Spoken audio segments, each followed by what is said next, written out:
hermanos, estamos iniciando la última clase de este curso de la segunda parte del libro de Ruth, basado en los últimos dos capítulos de este libro, ¿verdad? Y vamos a sellar este tiempo, no solamente hablando un poco de quién fue Booz y qué representa en la Biblia Booz, sino también qué representa en la Biblia Ruth, ¿verdad? Ruth. Y estar entendidos de que este libro nos lo dejó el Señor con un propósito. Y ese propósito es el que vamos a ver y a desarrollar en esta noche, ¿verdad? En esta última parte. No sin antes recordarles todo lo que pasó en el capítulo 1, que Noemí, Elimelech, se fueron de Belén por cuestiones de una hambruna, una sequía que había. Ellos tomaron su propia decisión de irse donde el lugar donde Dios les había dicho que debían de permanecer. Ahí les iba a cubrir y Él les iba a guardar. Pero ellos se fueron a los campos de Moab, a un lugar de donde Dios les había dicho tampoco que se fueran, ni tampoco que se relacionaran con ese pueblo, por situaciones que habían pasado en, en la época de Moisés, pero también el origen de estos pueblos, ¿verdad? Que fueron un incesto, producto de un incesto con las hijas de Lot, la hija mayor y la hija menor. Teniendo en mente esto, ellos siguieron el camino propio, no el camino que Dios les había trazado. Y ese camino estaba impregnado sobre la forma de ser, la forma de proceder del pueblo de Israel de esa época, que era la época de los jueces, como dice el capítulo 1, versículo 1, la época de los jueces. Y los jueces se caracterizaban porque cada quien hacía lo que mejor le parecía. Y eso fue justamente lo que le pareció a Elimelech y a Noemí, irse a otro lugar con la idea de sobrevivir, ¿verdad? Que esa era la idea. Entonces, al irse ellos, sus hijos, pues se enamoraron de mujeres moabitas y se casaron. Una se llamaba Orfa y la otra se llamaba Ruth. Y murieron los tres hombres, Elimelech, Malón y Kelión. Al morir ellos quedaron viudas las tres mujeres. Noemí las despachó y les dijo que se fueran para sus hogares porque ella no tenía nada que ofrecerles. En aquel entonces el hecho de ser viuda era una situación muy difícil. Entraban en un rol de extrema pobreza y desamparo y eran, eran vistas de menos, ¿verdad? Nadie había quien las ayudara. Así es que eh, de las dos, Orfa se fue para su casa, pero Ruth, que ya conocemos, ¿verdad? Lo que es parte de la historia del libro de Ruth, ella decidió quedarse con Noemí y decidió aceptar su fe, decidió aceptar su pueblo, decidió aceptar su lengua y toda su cultura, sus costumbres. Eso lo hizo convertirse en una prosélito, ¿verdad? Así se le llamaban a aquellos que se convertían en este caso no al judaísmo, sino al, al Dios del pueblo de Israel, al Dios que nosotros conocemos, al Dios de la Biblia. Regresaron a Belén cuando ella supo que eh, ya Dios había bendecido de nuevo la tierra de Belén, la tierra de Judá, y la tierra era fructífera de nuevo. Decidieron regresar. Y al regresar, ella, pues, como que le echaba las culpas a Dios, como que Dios dice me ha vuelto amargada, como que Dios se ha olvidado de mí, como que Dios me está permitiendo pasar por esta penuria. Fueron situaciones en las cuales Noemí eran quejas de desamparo, eran quejas de desesperación aquel regreso. Entonces, al regresar, Ruth, muy dispuesta, muy cargada con cuidar también de Noemí, por ser ya una mujer adulta, una mujer ya de edad, este, le pide permiso de ir a recoger eh, granos, de ir a recoger trigo y cebada a los campos, que ya estaban justamente en el tiempo de la siega. Estaba poniendo, vamos. ¿A dónde? Así es que,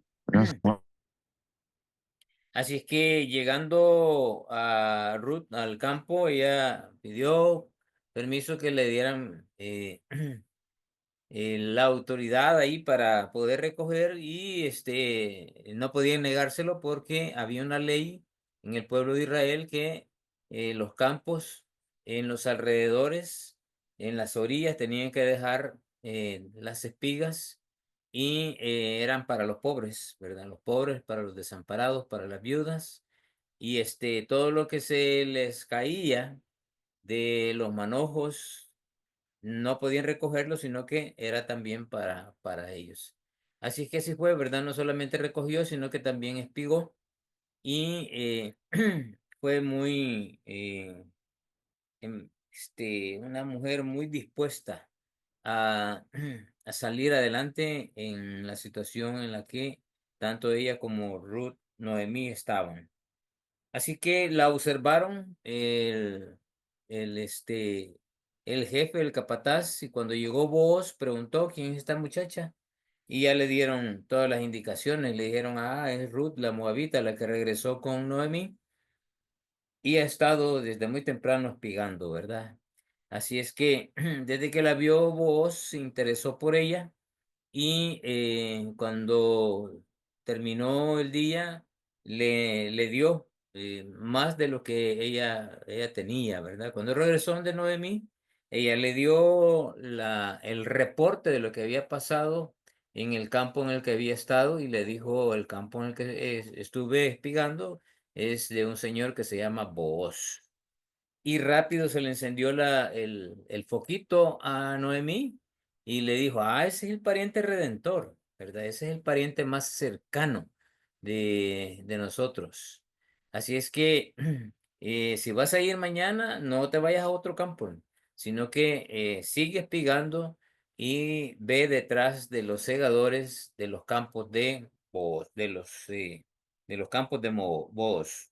Así es que así hizo Ruth y ella pues trabajó de nuevo y le volvió a dar más voz y le dijo que pues que la llevara a Noemí, que no fuera.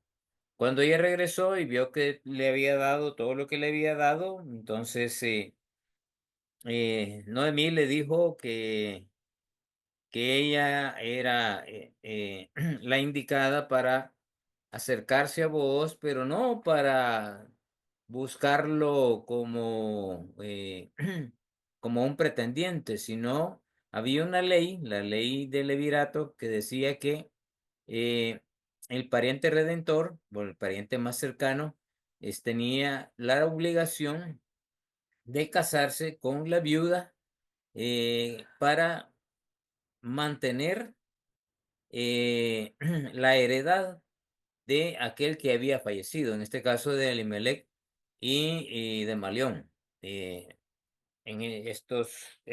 Las tierras que ellos tenían, Noemí las estaba vendiendo y el único que podía redimirlos era Booz. Pero cuando el Booz llegaron a aventar la cebada. Eh, llegó la noche, tomaron vino y se pusieron alegres de corazón, ¿verdad? Como dice el texto. Se fue a acostar y Ruth le había dado las indicaciones precisas para cumplir la costumbre que había en aquel entonces para pedirle que Ruth le pidiera que Booz fuera el pariente redentor. Así es que ella se fue, se fijó donde se había acostado Booz y siguió las indicaciones que Noemí le había dado, ¿verdad? Se arregló, se perfumó y se fue a acostar a los pies de Booz. Cuando él se despertó y vio que había una mujer a sus pies, él preguntó: ¿quién eres? Y él le dijo: soy Ruth.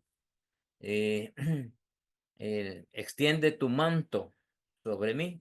Eso era una indicación de que le estaba pidiendo que no solamente fuera su marido, sino que fuera el pariente que la redimiera, o sea, el rescatador, ¿verdad? El rescatador en este caso de Noemí y especialmente de las propiedades de Elimelech por cuestiones de ley del Antiguo Testamento.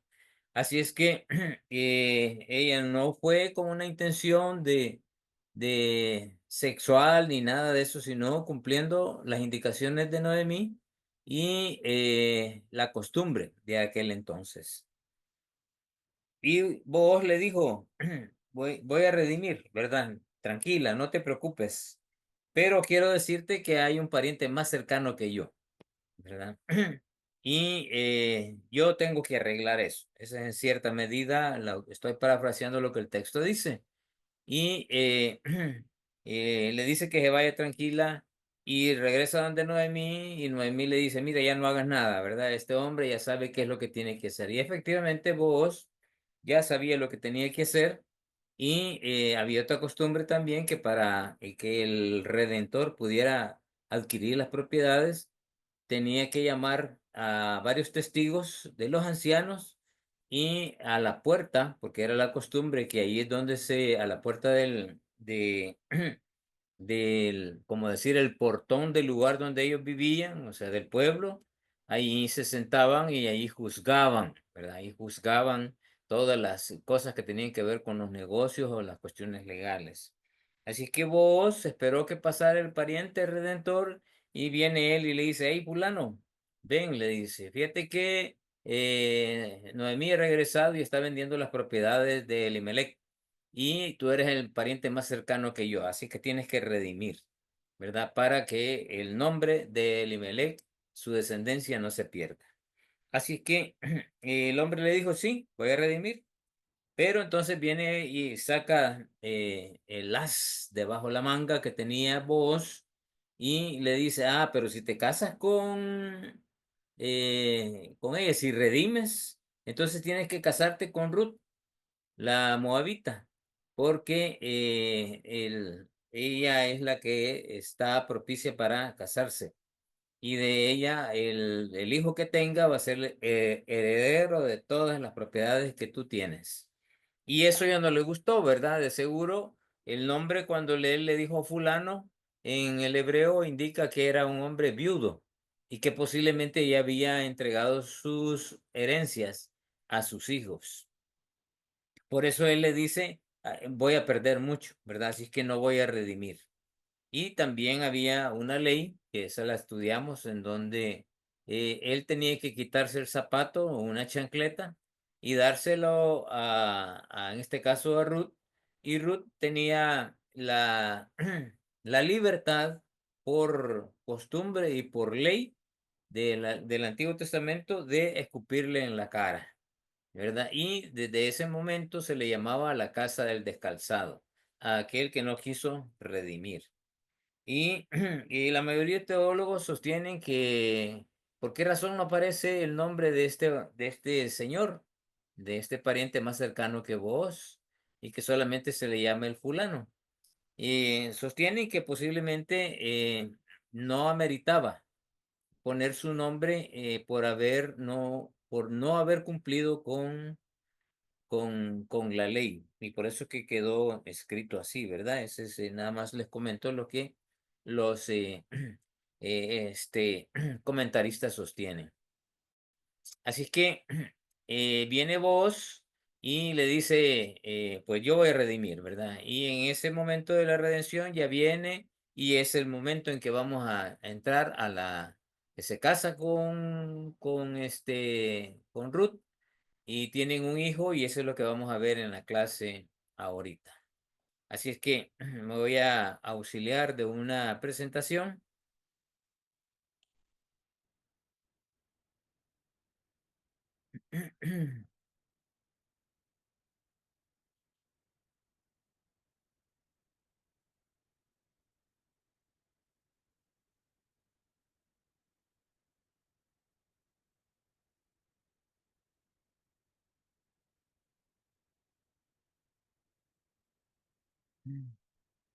Bueno, estamos ya entrando a la Navidad y por eso los motivos que he puesto, ¿verdad? A mí me fascina este tiempo de Navidad. Sé que no es el tiempo en que realmente nació nuestro Señor Jesús, pero doy gracias a Dios que a pesar de que no es el tiempo y que es más un calendario que tiene que ver con otra religión, independientemente de eso, el mundo se acuerda, el mundo cristiano se acuerda de que el Señor Jesús nació un día y vino el Rey a, a cubrir, ¿verdad? A ser el pariente redentor de nosotros, de todos aquellos que han creído en la obra de Cristo Jesús en la cruz. Él vino a redimirnos y nos compró con su preciosa sangre. Hoy vamos a ver de nuevo los requisitos que debería cumplir el pariente redentor. Así que la sesión 6 del estudio de Ruth, de la segunda parte, eh, estaremos del capítulo 4 versículo 13 al 22 y están en la sección 4 y 5 de esto, ¿verdad? Y el tema que tiene esta sección es una felicidad, cuando se hacen las cosas de acuerdo a la voluntad de Dios y conforme a su palabra. Ese es justamente parte de los temas que vamos a ver. La voluntad de Dios, cómo se cumple, y la palabra de Dios, cómo se cumple también, y cómo Dios honra a aquellos que están dispuestos a cumplir con la voluntad de Dios y cumplir con su palabra. Sección 4, versículo 13. Booz pues tomó a Ruth y fue su mujer, y se llegó a ella, y Jehová le dio que concibiese y diese a luz un hijo. Este es bien interesante. El Dios sigue teniendo hasta el día de hoy, como en esta época también, eh, Él es quien toma las decisiones. Él es el que permite que cada uno de nosotros hayamos nacido. Él es el que sabe, ¿verdad? Como dice el Salmo 137, tu embrión vieron mis ojos. Más que en lo oscuro fui concebido, pues hablando justamente de desde el momento en que de la concepción hasta el momento de mi nacimiento, Dios lo sabe todo. Dios lo conoce, Dios lo ha visto. En su omnisciencia y su omnipresencia ha estado en todos los momentos de nuestras vidas.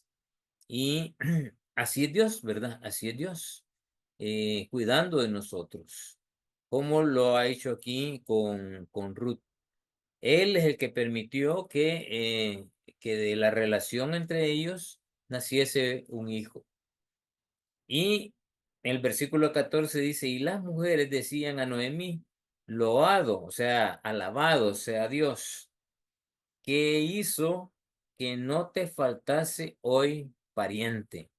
Ellas reconocían que había estado Dios de por medio en esto. No era normal que ellos concibieran de que una mujer diera a luz, que era obra de Dios.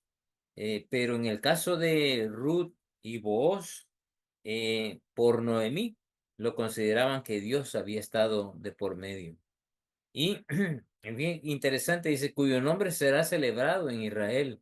Mujeres que sin saberlo estaban profetizando que Booz, la relación entre Booz, iba a nacer un hijo, Obed, que iba a ser el bisabuelo de el rey David. y que ese linaje iba a aparecer aún en el Nuevo Testamento el nombre de Booz y de Ruth. Y por eso dice su nombre será celebrado en Israel. Hablando no solamente del nombre del hijo de Booz y Ruth, sino del mismo Jesús, ¿verdad? Del mismo Jesús. Versículo 15, el cual será restaurador de tu alma.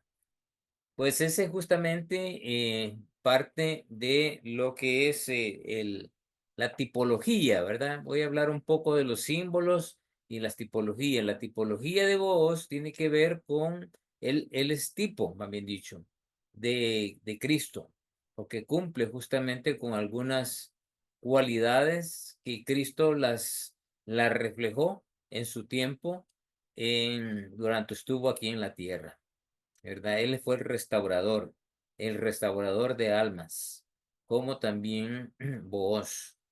Y dice, y sustentará tu vejez, o sea, es el proveedor, es el que cuida, es el que guarda la vejez de Noemí, pues tu nuera, que te ama, lo ha dado a luz. Y a Ruth representa la iglesia en este texto. La iglesia es la amada, ¿verdad? La iglesia es la protegida, la iglesia es la que se le provee, es la que necesitaba ser restaurada y la que se le daba sustento para la eternidad a través de Cristo Jesús. Y pero dice, eh, eh, lo ha dado a luz y ella es de más valor para ti que 7 hijos. Sí, claro, por lo que había representado y representaba Ruth en la vida de Noemí. Jamás la dejó abandonada. Y el valor, la fe, la capacidad de poder cuidar a Noemí es la que le hizo valer a Ruth que Dios se fijara en ella. Versículo 16. Y tomando Noemí el hijo, lo puso en su regazo y fue su haya, ¿verdad? Ya voy a explicar qué significa esa palabra, haya. Y le dieron nombre las vecinas. Interesante es que ni Booz ni Ruth le pusieron nombre, ¿verdad? Sino que fueron las vecinas, diciéndole, ha nacido un hijo a Noemí, y lo llamaron Obed. No, no le dieron ni, ni les pidieron permiso, sino que ellas fueron las que le bautizaron con un nombre, Obed. Y vamos a ver qué significa también. Y este es padre de Isaí, padre de David. Como el autor de este libro, el escritor de este libro, agrega esta última parte, ¿verdad? Haciendo entender de la importancia, no solamente de todo el libro de Ruth, sino de este personaje, Obed, en el linaje de nuestro Señor Jesús. Y por ahí dice, y este es padre de Isaí, padre de David, o sea, el bisabuelo del rey David. Bien, vamos a desarrollar estos versículos desde el 13 al 16 a continuación. En Génesis 29:31 dice, y vio Jehová que Lea era menospreciada y le dio hijos, pero Raquel era estéril.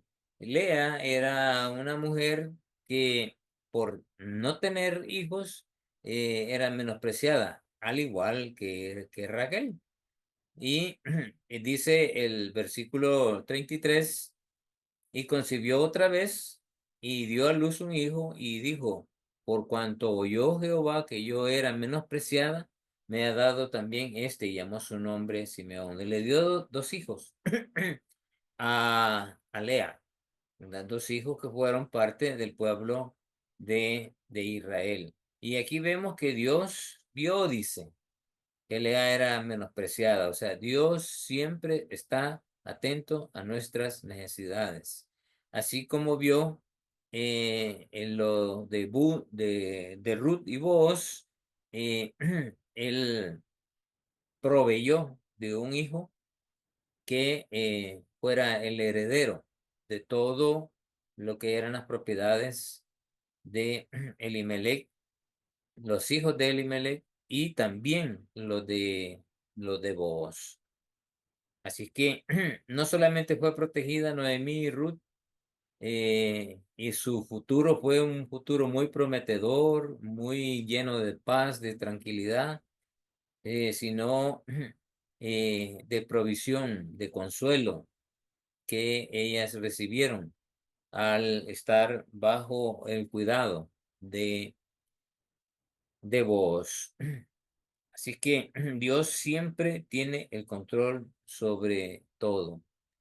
Jehová le dio que concibiese esa frase: la dádiva de los niños nunca era dada por sentada en Israel.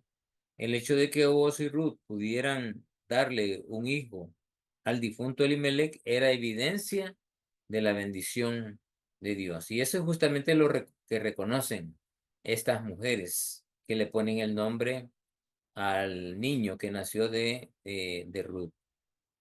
Entonces Obed tiene un significado hebreo que es fiel, adorador, siervo, servicial, ¿verdad? Así se reconocía a Obed. Y desde que nació lo pusieron eso y simbolizaba justamente lo que él iba a hacer.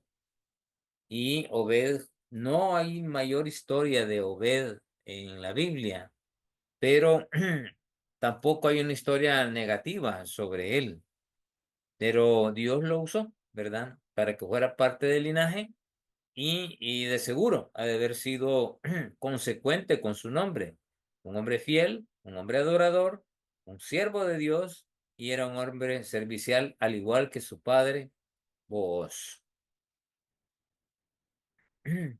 La genealogía de Booz, bien interesante.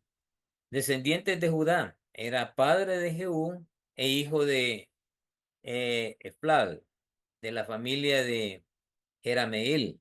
Esto está en Primera de Crónicas, capítulo 2 verso 3. ¿Lo tenemos, Robert?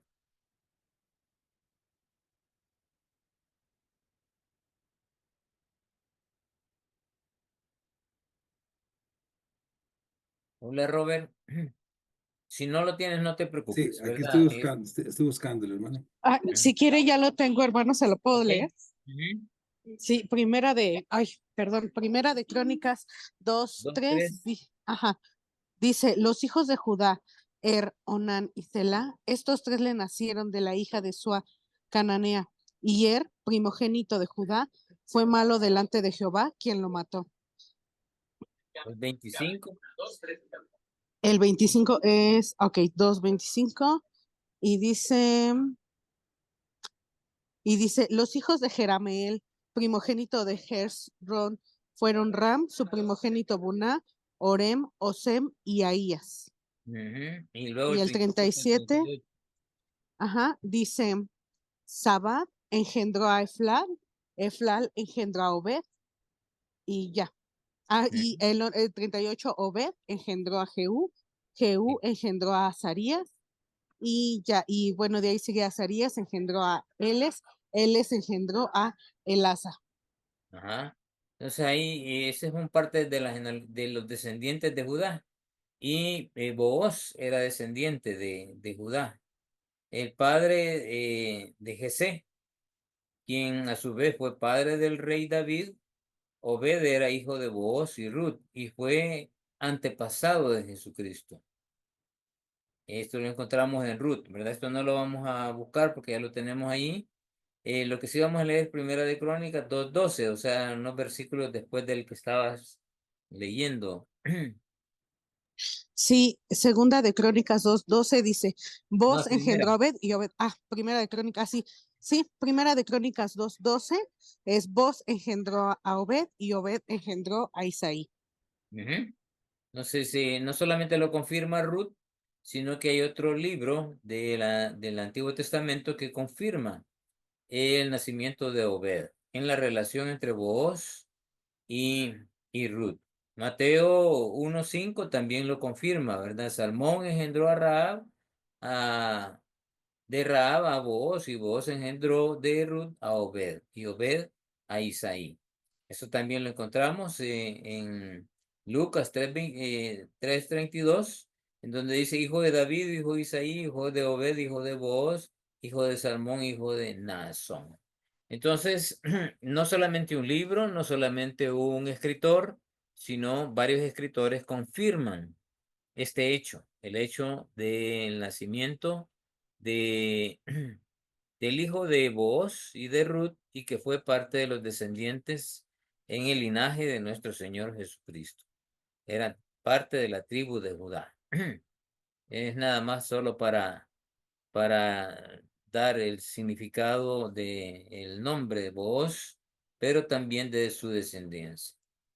El significado de Aya, como dice el texto, ¿verdad? Voy a volver a esta parte, eh, donde dice en el versículo, al final del versículo 15, dice, el 16, perdón, y tomando Noemí el hijo, lo puso en su regazo y fue su Aya. Están viendo mi pantalla, ¿verdad? Porque a veces me Y de paso de medio. un lado a otro. ¿Sí? Sí, ese se ve el Ah, 16, ok. claro. Entonces, este fue su Aya, dice. Imagínense, ¿verdad? Tuvo al niño Ruth, lo pusieron en sus pañales y al tenerlo en sus pañales, se lo dieron a Noemí. Y Noemí lo puso en su regazo, o sea, lo puso sobre sus piernas. Eso quiere decir sobre sus piernas, aquel tiernito quizás, eh, haciendo ruido, llorando, qué sé yo, ¿verdad? Que pudo haber pasado, pero naturalmente, como cualquier otro niño, lo puso en su regazo y dice, fue su haya. ¿Qué significa eso? Vamos a ver qué significa su haya. La palabra haya es un sustantivo femenino y o sea, solamente era referente a mujeres y se refiere a la mujer que se encarga de cuidar y educar a los niños o jóvenes en una casa. O sea que Ruth no solamente estaba cumpliendo también con la costumbre como abuela eh, de educar a aquel niño. Esto es parte de lo que Deuteronomio dice, capítulo 6, sino ella asumió la responsabilidad de ser la cuidadora y la educadora de aquel niño. Así como lo había hecho con Ruth, también lo hizo con ella. Había un doble juego, ¿verdad? Porque Ruth también tenía la responsabilidad, como parte de la cultura del pueblo de Israel, de cuidar y educar a su hijo, pero más de su esposo, en este caso de Booz, ¿verdad? Así que eso significa haya, de cuidar y educar a los niños. Significaba que Noemí sería la responsable de cuidar y educar a su nieto. El rol de Ruth era el de ser la mujer de Booz, primeramente, aunque también de ser la haya de su propio hijo. Entonces, vamos a ver la figura de Booz, eh, más bien dicho, Booz, figura de Cristo Jesús en sus cualidades. Veamos la primera, redentor. Él cumplió con eso, dice, yo voy a redimir, y así fue, ¿verdad? Él redimió. Booz es un pariente redentor que se ocupa, este es el que es el Goel o el Gaal, también se menciona, el Goel, el redentor que se ocupa de las necesidades físicas de Noemí y de Ruth, al igual que Cristo se ocupa de nuestras necesidades de las personas que le siguen, ¿verdad? De sus seguidores, de los hijos de Dios. Cristo se preocupa por nosotros. Él está siempre intercediendo por nosotros. Integridad. Eh, Bo respondió con compasión y generosidad a la situación de las mujeres, prefigurando la redención de Cristo. Él se mantuvo firme. No se encontró, ni se vio, ni se dice en el texto o en otros textos sobre algunas cosas eh, que podían ser malas de parte de vos. Al contrario, si lo comparamos con Elimelech, vemos que Elimelech desobedeció lo que Dios les había dicho que no se fueran de la región de Judá, porque ahí Dios los iba a bendecir. Entonces, Booz se quedó ahí y Dios lo prosperó porque era un hombre rico, se convirtió en un hombre rico y dueño de muchas propiedades.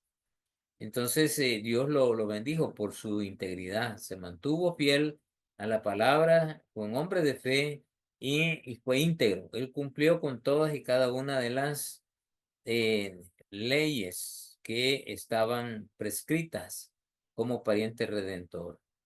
Su bondad. Boaz mostró bondad hacia un gentil. Interesante es esto porque Ruth no era israelita, no era tampoco de la tribu de Judá. Eh, y Booz fue bondadoso con ellos. No era normal que lo mostraran con una gentil, mucho menos una moabita, porque Dios había ya dictado sentencias sobre la relación entre los israelitas y los moabitas, especialmente dar en casamiento a moabitas, ¿verdad? O sea, casarse un hombre con una mujer moabita era prohibido en la ley. Pero ahí es donde vemos cómo Dios abre las puertas, no ventanas, sino que las puertas, para que los gentiles también tengan una oportunidad. Esta es una figura que muestra que Cristo no vino solamente para el pueblo israelita o el pueblo judío, sino vino para todos. Y tanto Rahab como Ruth representan justamente eso. Ese es el caso que también tenemos con la profecía o el profeta Jonás.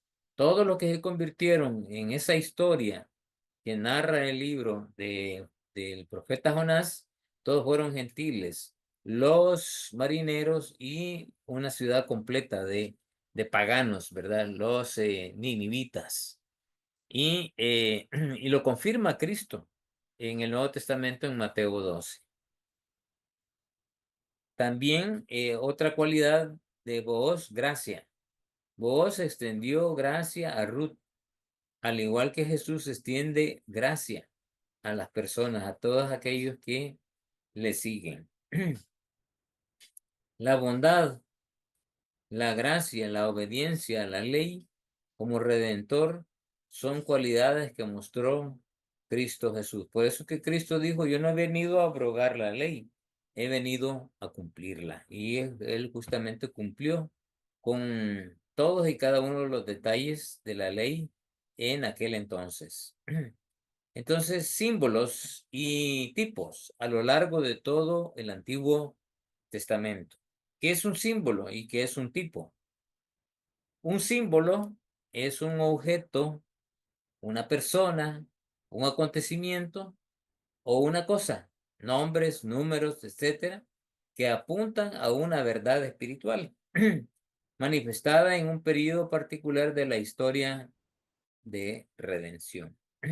Hay varios ejemplos de esto, como por ejemplo la serpiente, ¿verdad? La serpiente que se erigió y se puso en alto y que es un símbolo de Cristo también. El tabernáculo, ese símbolo de Cristo Jesús, todos los detalles del tabernáculo tienen una relación con Cristo. Josué es un símbolo, más bien dicho, es un tipo de Cristo. Y el, el- esa tipología representa eh, todo lo que Josué fue cumplido también en Cristo Jesús. Entonces, hay símbolos, pero también hay tipos. Y el tipo es un objeto, una persona o evento que sirve como una especie de sombra o anticipo en el Antiguo Testamento, cuya realidad o cumplimiento se encuentra en la revelación del Nuevo Testamento, particularmente en la persona y en la obra de nuestro Señor Jesucristo. ¿Verdad? Entonces, todos los ejemplos del Antiguo Testamento, como el caso de Booz, como el caso de Josué, son tipo de Cristo, como el caso de Elías, son tipos de Cristo. Y hay símbolos, como el caso de la serpiente, como el caso del tabernáculo, son símbolos de una verdad espiritual que fue representada y que fue cumplida por Cristo Jesús durante los 33 años que él estuvo sobre la tierra.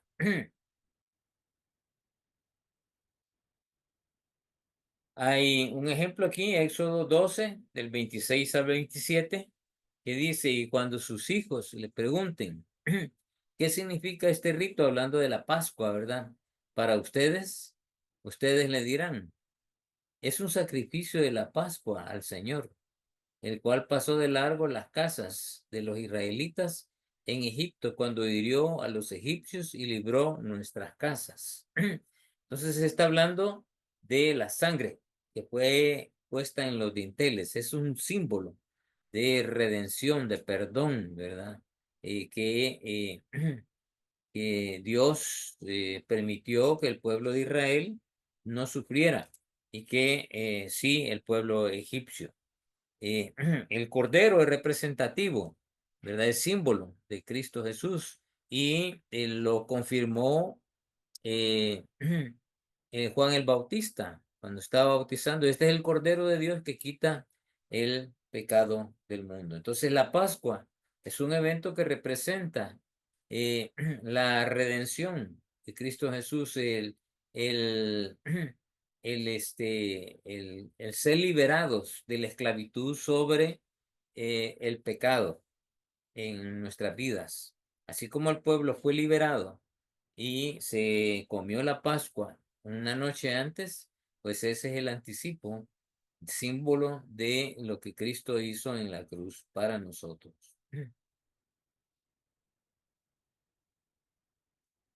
Primera de Corintios 5:7 dice, limpien la levadura vieja para que sean masa nueva, así como lo son en realidad sin levadura, porque aún Cristo, nuestra Pascua, ha sido sacrificado. El cordero, ¿verdad? Los corderos que fueron sacrificados para poner su sangre en los dinteles, es Cristo, el representativo. Y, y la Pascua es esa masa que se comió sin levadura, eh, era representativo de la pureza, de, de que iba a ser limpio, sin nada que la corrompiera, ¿verdad? Sin levadura. El pecado representa el pecado para nosotros. Y se comió la Pascua y se comió pan sin levadura, sin pecado. Por eso es simbolismo de Cristo Jesús. En Juan 1:29, el día siguiente, Juan vino a Jesús que hacía, que venía a él cuando fue bautizado el Señor Jesús y dijo, ahí está el Cordero de Dios que quita el pecado del mundo. Entonces, el símbolo se convierte en una realidad, en una verdad espiritual representada y no solamente representada, sino aplicada por nuestro Señor Jesús. Todo el Antiguo Testamento es una imagen de Cristo Jesús cumplido en su tiempo de en la tierra. Por eso los evangelios son importantes porque representan justamente el cumplimiento de todo lo que el Antiguo Testamento decía sobre el Mesías. Entonces, este es un comentario que hago, ¿verdad? No podemos culpar a Noemí de todo lo que pasó, del hecho de que se fueron de Judá, de Belén, y se fueron a, a los campos de Moab, eh, y que estaban desobedeciendo a Dios. Pero también debemos de aprender de lo que ella aprendió, ¿verdad? Ella aprendió, pasó, le pasó todo lo que pasó, perdió a sus hombres, por así decirlo, pero ganó una mujer que Dios la usó para rescatarla, ¿verdad? Para darle una esperanza a través de vos. Entonces, podemos aprender que el plan de Dios es perfecto y está lleno de amor. No tengamos temor de Dios, ¿verdad? El temor de Dios es la forma en que Dios se ha revelado a nosotros, eh, es es lo que refleja el amor de Dios hacia nosotros y debe de nacer en nosotros un temor a Dios, pero el temor a Dios no es un miedo, sino un respeto, una sumisión, una obediencia a Dios por la forma en que Dios se ha revelado a nosotros. Entonces, a Dios no hay que tenerle miedo, jamás, porque Dios no quiere hacernos daño.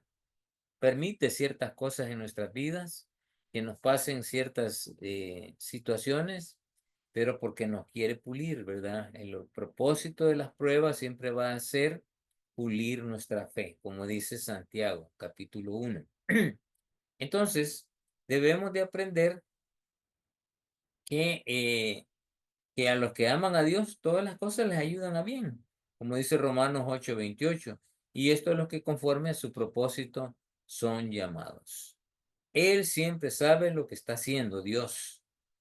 Dios no se equivoca. Entonces debemos de aprender que de Dios, que lo hace por amor, que lo hace por cuidarnos a nosotros, como lo estaba haciendo con Ruth y con Noemí. Otro comentario. Esta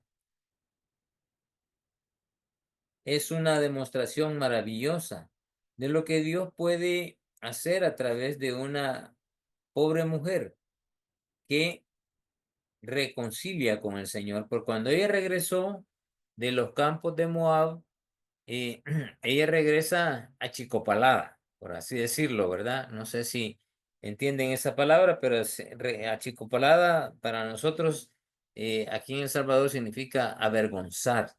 Entonces ella regresa un poco avergonzada. Por eso que dije, ya no me llamen Noemí, díganme Mara, Marga, porque Dios ha permitido esto en mí. No sé si Noemí fue la que dijo en el capítulo 1, en grande amargura me ha puesto el Todopoderoso. Jehová me ha vuelto con las manos vacías. Jehová me ha dado testimonio contra mí. Si tan solo Noemí hubiera podido ver cuán grandemente la bendición del Señor al final, ¿verdad? Y realmente la vio. Noemí fue consecuente con ese cambio. Ella vio la providencia de Dios manifestada en su vida. Ese es justamente el tema y es central que encontramos en el libro de Esther, en donde no se menciona en ninguna parte del todo el texto el nombre de Dios, pero la providencia de Dios se refleja desde el primer versículo hasta el último de los 10 capítulos que tiene el libro de Esther. Entonces, vemos a un Dios presente, pero, más bien dicho, ausente, pero presente. Aquí Dios está de por medio y la gente está reconociendo quién es verdaderamente el Dios de, no solamente de Noemí, sino también aquel que obedecía voz. Hermano, Sí, gracias. Sí, el hermano Jesús Abelardo tiene la mano levantada. Me imagino que a es una ver, pregunta. yo no lo puedo ver. Sí, sí, no, correcto. No sé, hermano Jesús, ¿iba a preguntar algo?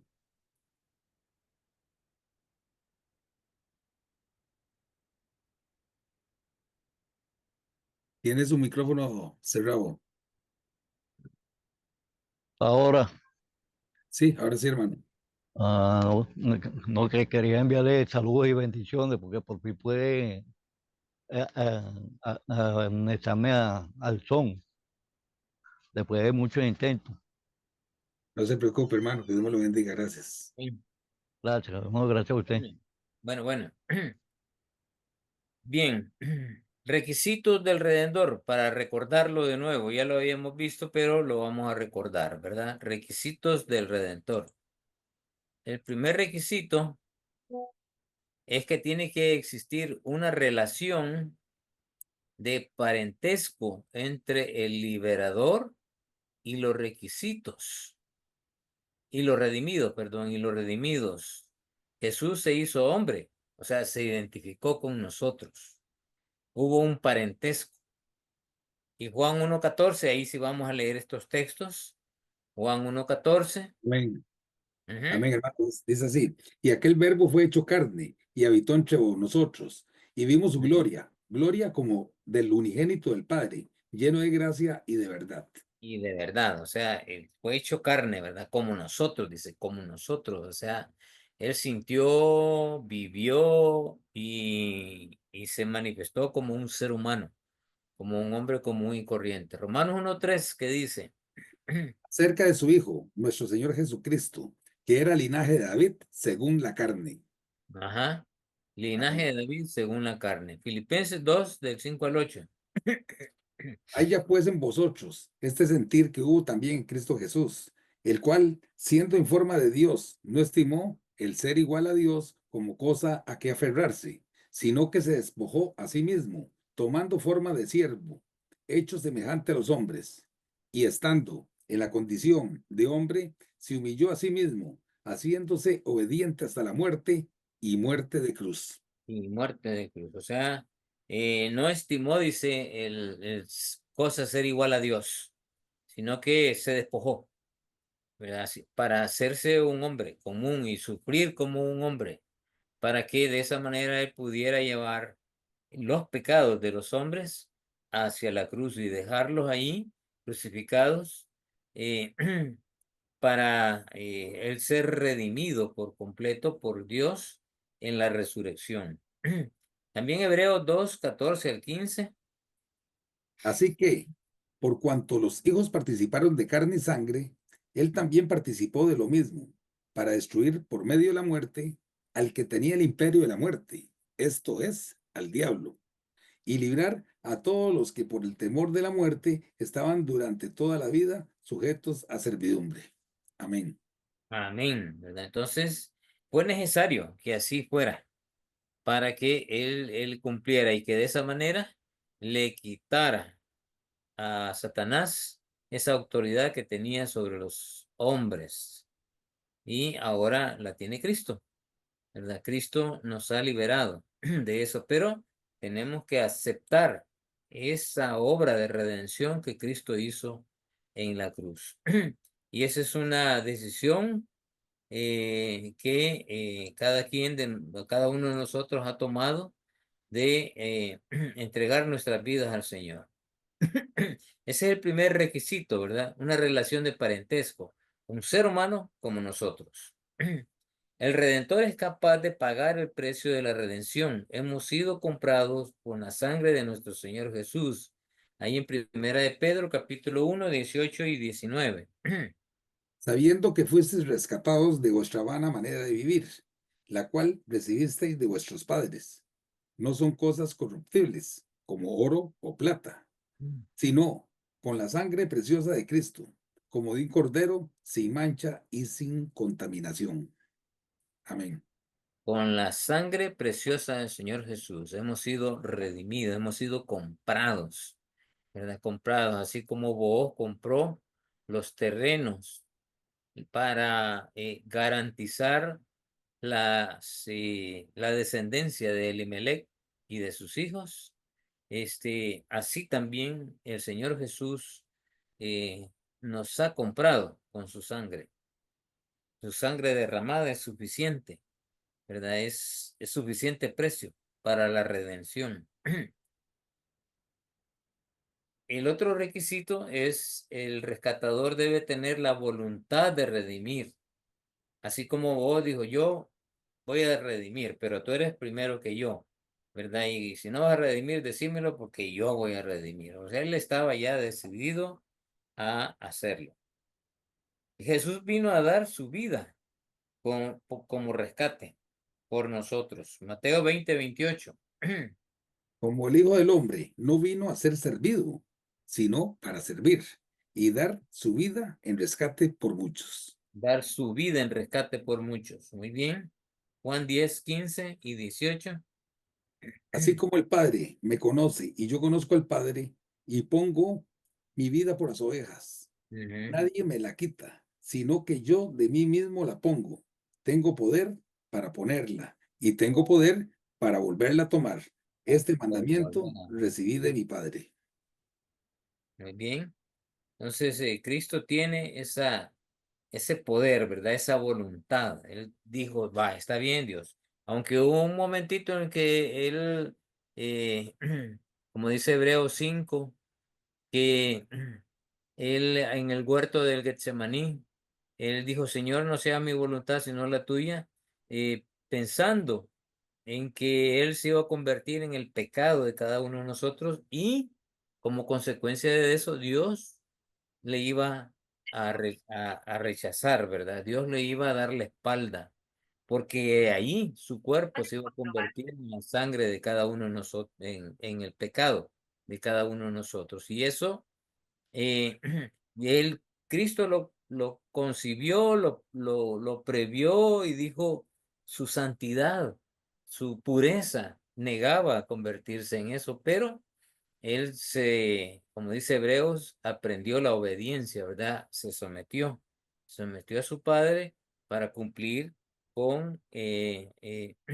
propósito por el cual Dios lo había enviado a la tierra, para redimir a los hombres por medio de su sacrificio. Hebreos 10:7 que dice, Entonces dije, he aquí que vengo, oh Dios, para hacer tu voluntad. Como en el rollo del libro está escrito de mí. ¿ok? Como en el rollo del libro está escrito, he venido para hacer tu voluntad, no la mía. ¿Verdad? Eso es justamente lo que está diciendo y justamente lo que dice Hebreo capítulo 5.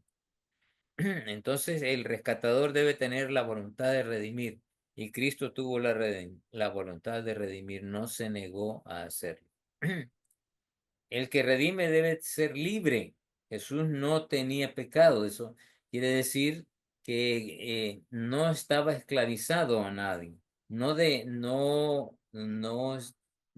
tenía el pecado dominio sobre él. ¿Verdad? Estaba libre. Tampoco era un hombre esclavo de alguien, sino que el que redime debe ser libre, así como vos era libre de tomar la decisión. Aquí también Cristo era libre, y en este sentido era libre sin pecado, ¿verdad? No está esclavizado a ningún pecado. Así, el término rescatador, mencionado 13 veces en el pequeño libro de Ruth, nos da una clara imagen de la redención a través de nuestro Señor Jesucristo.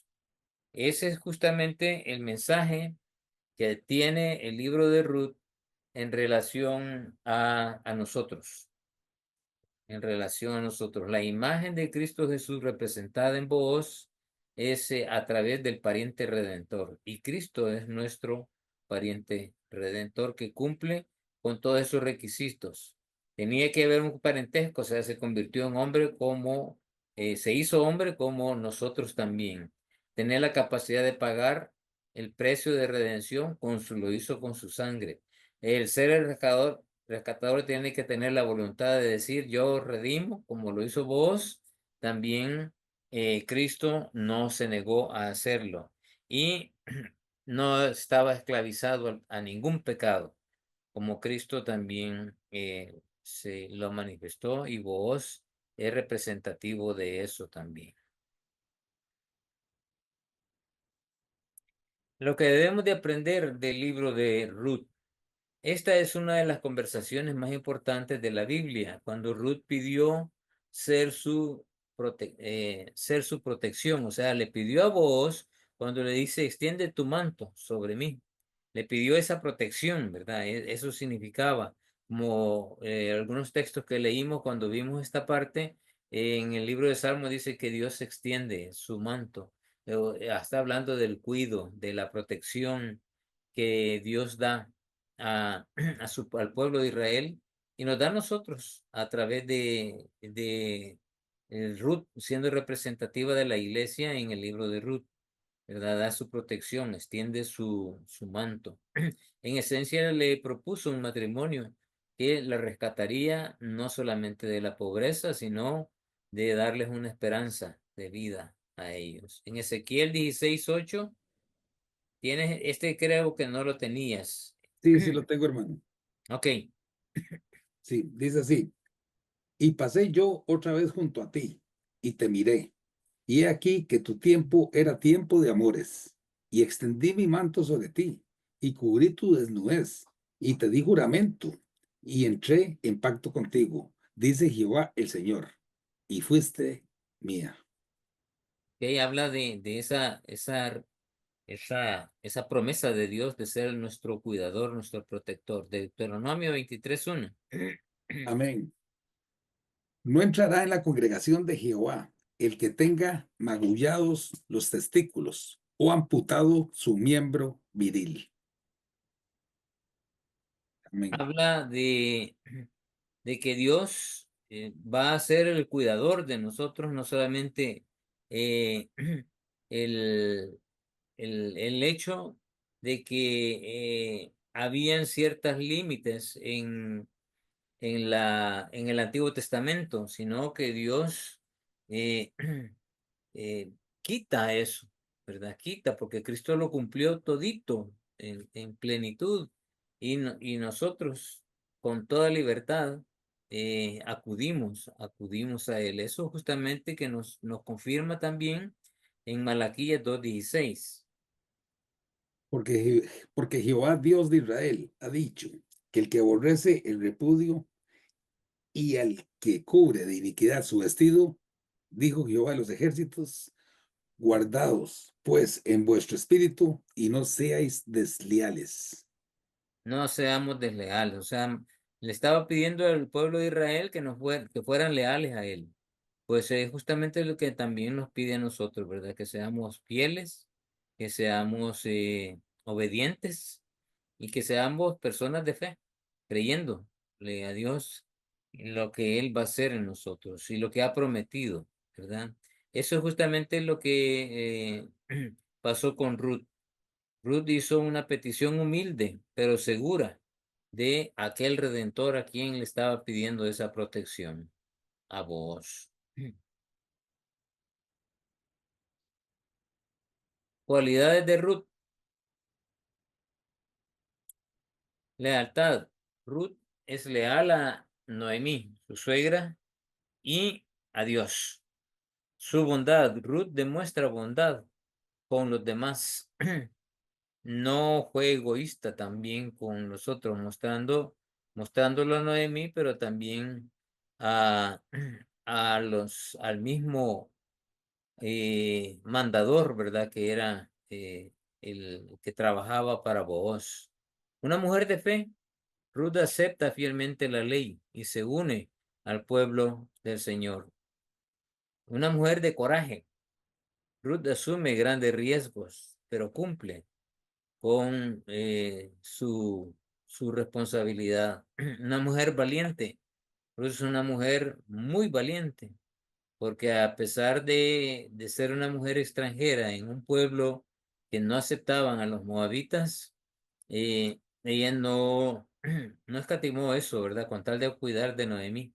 Ni idea de que pudiera haber un pariente redentor cuando ella fue a los campos de Booz y que ahí Dios le mostrara el hombre que iba a cuidar de ellos. Ni idea. Ella simplemente fue por cuidar de Noemí y desde luego de su sobrevivencia, ¿verdad? Como mujer en aquella cultura, en aquella sociedad difícil para las viudas. Asertiva. Ruth era asertiva, ¿sí? Asertiva en el sentido de que era perspicaz para las cosas. Era una mujer que eh, miraba las cosas y era lista, ¿verdad? Esto es el sentido de asertiva, era lista. Eh, no se descuidaba y estaba siempre atenta a lo que estaba a su alrededor. Era independencia. Ruth era independiente. No dependía de otras cosas nada más, de los consejos que le daba Noemí y de la intervención de Booz, pero siempre se mantuvo ella independiente de uno y del otro, aunque ella llegó a decirle a Booz, soy tu esclava, ¿verdad? Soy tu sierva. pero siempre fue una mujer independiente, modestia. Ruth actuaba con modestia y se mostraba con esa modestia, ¿verdad? Nunca fue petulante, nunca fue orgullosa, sino que siempre se mantuvo sumisa. Confianza, Ruth confía en la sabiduría de Noemí y confía en que Dios la iba a librar. Nobleza, Ruth es una persona de carácter noble. Esta es una virtud en ella. Y eso es justamente lo que es representativo de la iglesia. Debemos de ser leales, bondadosos, de fe, de coraje, ¿verdad? Valientes, asertivos, ser perspicaces, vivos, ¿verdad? En la vida de este mundo en el cual están vivos, pero en el sentido de fe, no ser descuidados, ser independientes, o sea, no ser esclavos de otra cosa nada más que siervos del Señor, modestos, no orgullosos ni vanidosos, confianza, confianza entre nosotros mismos, mostrándonos amor y nobleza, ser nobles. Lo que nos enseña el libro de Ruth también nos enseña a obedecer la palabra de Dios. Cada uno hacía lo que bien le parecía, eso decía Jueces 25-21, pero en ese tiempo de Jueces, Ruth no fue consecuente con esa forma de ser, con esa forma de proceder, con esa cultura que se practicaba en ese entonces, sino que ella fue consecuente cuando Noemí eh, le enseñó quién era el Dios en el cual ella tenía fe. Aunque habían llegado con un sentido de desobediencia a los campos de Moab, pero ya habiendo recapacitado Noemí después de la muerte de sus hombres, eh, de seguro le enseñó esa fe que ella tenía en el Dios del pueblo de Israel, el Dios de la Biblia. Y la filosofía de pensamiento era, en la época de jueces, era justamente esta, ¿verdad? Cada uno hacía lo que bien le parecía. Pero ella no, ella se mantuvo obediente a la palabra de Dios. También nos enseña sobre la providencia de Dios y su manera de usar el pecado y el mal para buenos propósitos. Génesis 50:20 que dice, Amén. Vosotros, pensasteis, regálame un momentito, hermano. Ok, vosotros pensasteis mal contra mí, mas Dios lo encaminó a bien para hacer lo que vemos hoy, para mantener en vida a mucho pueblo. Amén. repítelo de nuevo, porfa. Sí.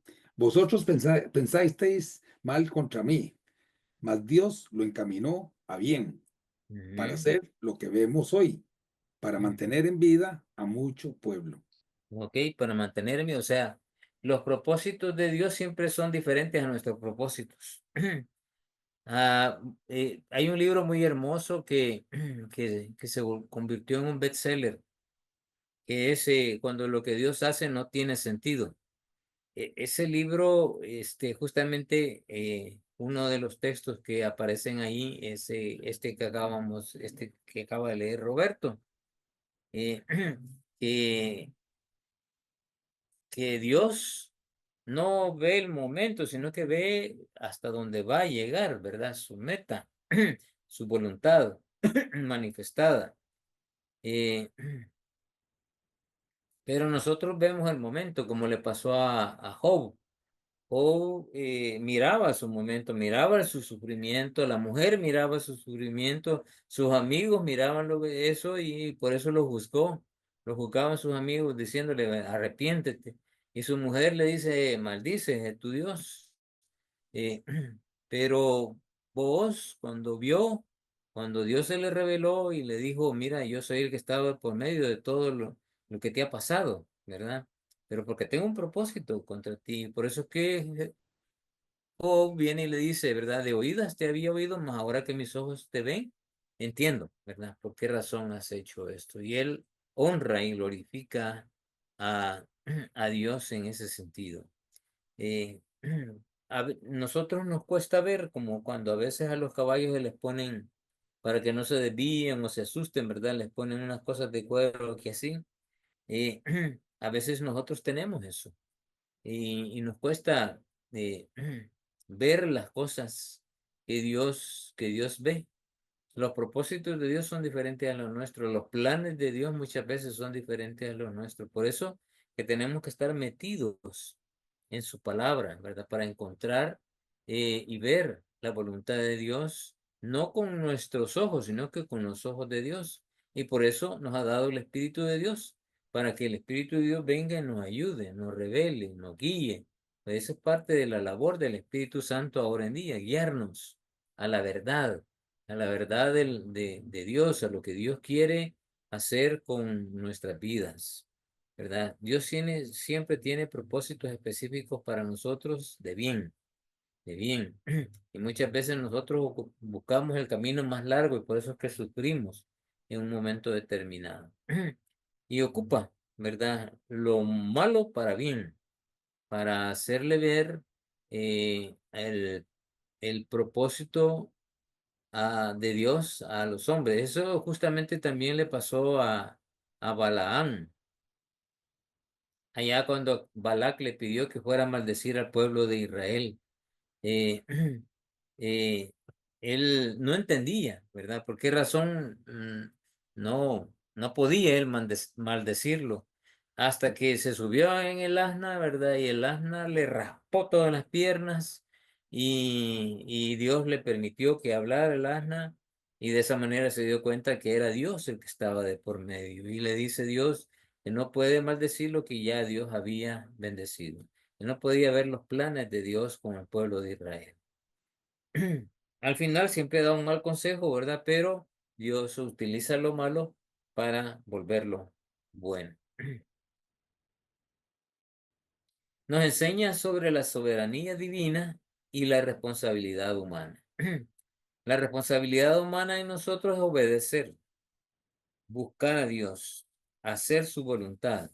Pero para hacer la voluntad de Dios necesitamos saber cuál es la voluntad de Dios.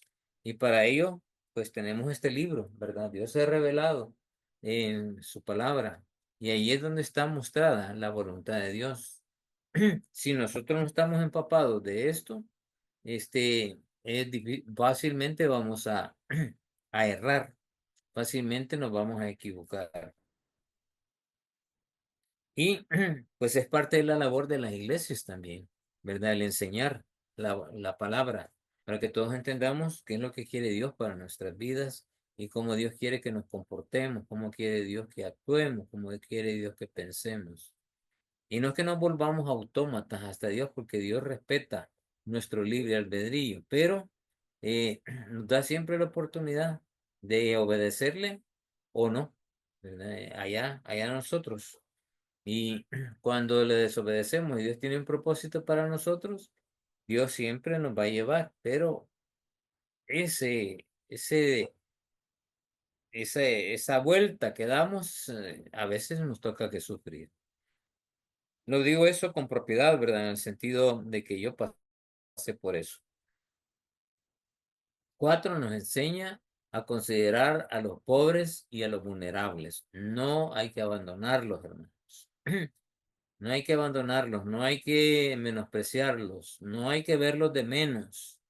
No, todos nosotros y aún las iglesias tienen que tener un brazo social de ayudar a los desamparados, de buscar siempre el ayudar a otros, ¿verdad? El brazo social, la iglesia jamás debe de descuidar esa área, primeramente para con los suyos y después para con los demás, ¿verdad? Siempre tienen que tener programas de apoyo, de ayuda a los miembros de la iglesia, porque nunca se sabe en qué momento alguien va a pasar por una situación muy difícil en la que necesite el apoyo de la iglesia. Y no necesariamente estoy hablando de cuestiones económicas, no, de apoyo, de oración, de cuido, de estar ahí presente, ¿verdad? Para aquellas personas que están necesitando el auxilio de alguien, para un buen consejo para una compañía inclusive, ¿verdad?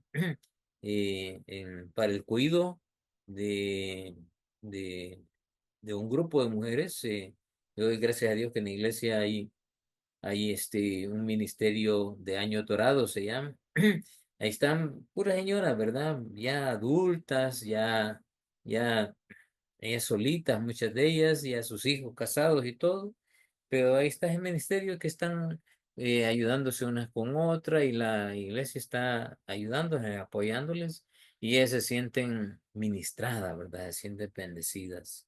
Y la vemos como ellas están sirviendo y son mujeres de oración, muchas de ellas, mujeres de oración. Así que Dios bendice a través de eso también. 5, nos enseña acerca de nuestro verdadero Redentor.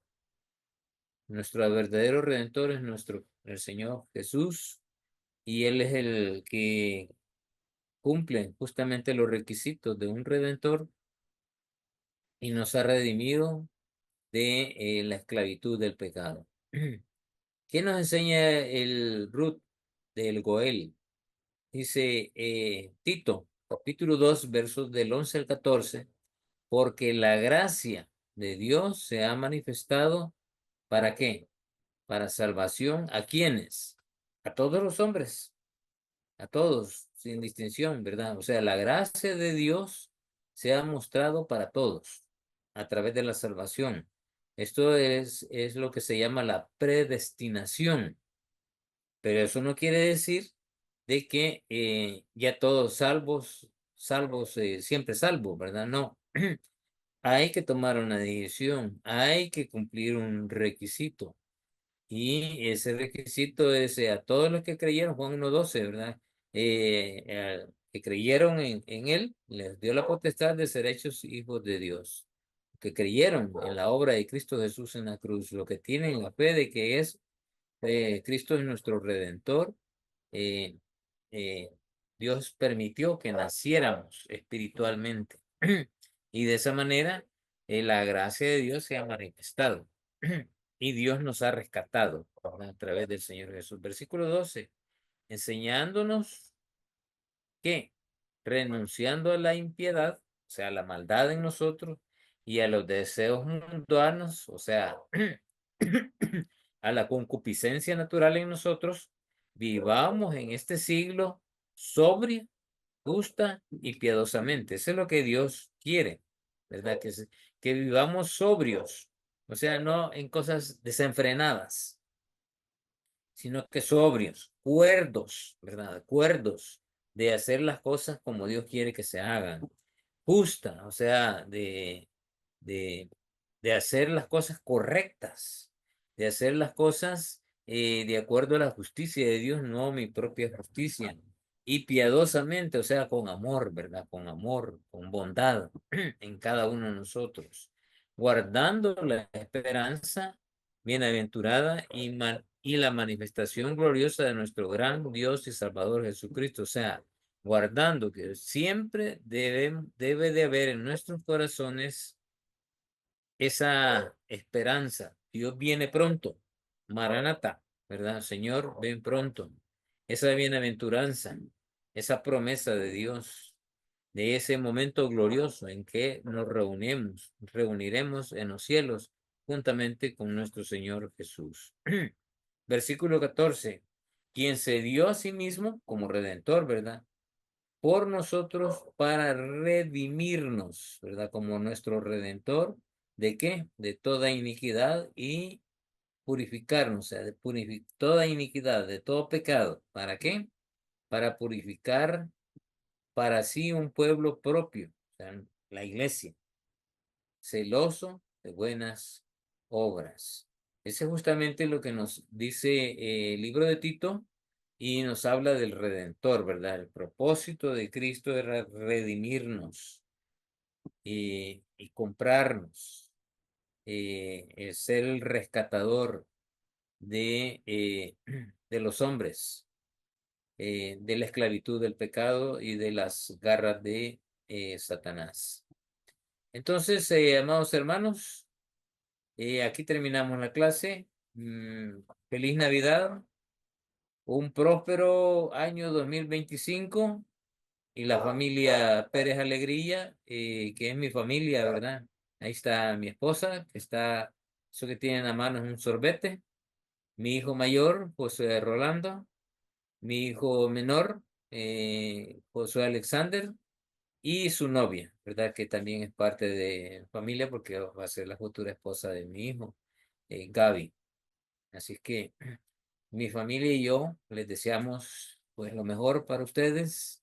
Tener una feliz Navidad, que disfruten, como digo, aunque sabemos que no, el Señor Jesús no nació en este tiempo, pero el mundo se acuerda de él. Así que nosotros debemos de dar gracias por eso y, y disfrútenlo, ¿verdad? Pásenla bien y que el Señor les bendiga como familias y como iglesia también. Y que el próximo año sea un año que pensemos cada vez más en el Señor, en servirle, en honrarle y en seguir aprendiendo, ¿verdad? Seguir aprendiendo de Él. Aquí vamos a estar nosotros, mientras nos dé vida, vamos a seguir enseñando la palabra para ministrar la vida de ustedes también, ¿verdad? Así es que les agradezco mucho. Estoy para servirles y que el Señor sea quien les prospere en todo.